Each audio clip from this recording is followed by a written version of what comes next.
Let me ask you a question. What would happen if I hacked your email and got into it and read all your email? Would I be able to take all your messages and apply them to my life?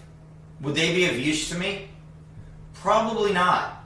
The ironic thing is the junk mail might be, right? All those ads for Viagra and everything else and all those spams, right? They're meant universally for everybody. So maybe I might get some use out of the junk mail, but the specific messages to you, probably no use to me.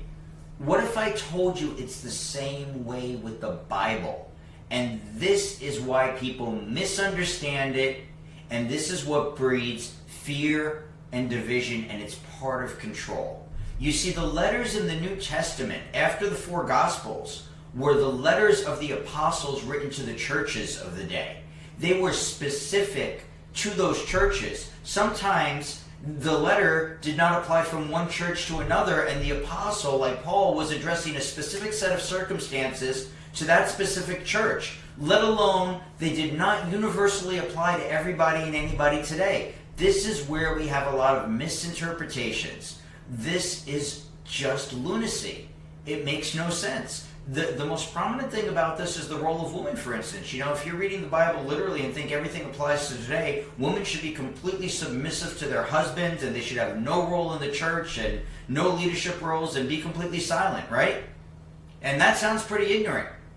But if you read the Bible correctly, you understand that the apostles were not saying that as a universal rule to everybody.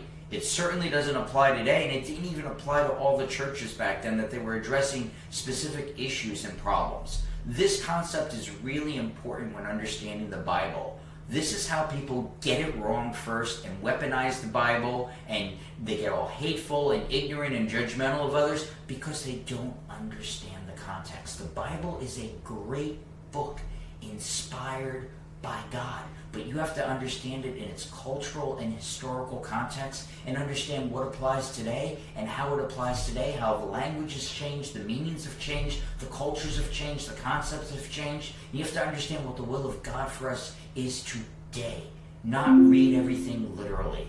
So I hope you'll watch my YouTube video on this. The link is right there. Please go to my YouTube channel and watch the video, and you can see why women are actually equal with men and they should take leadership roles in the church.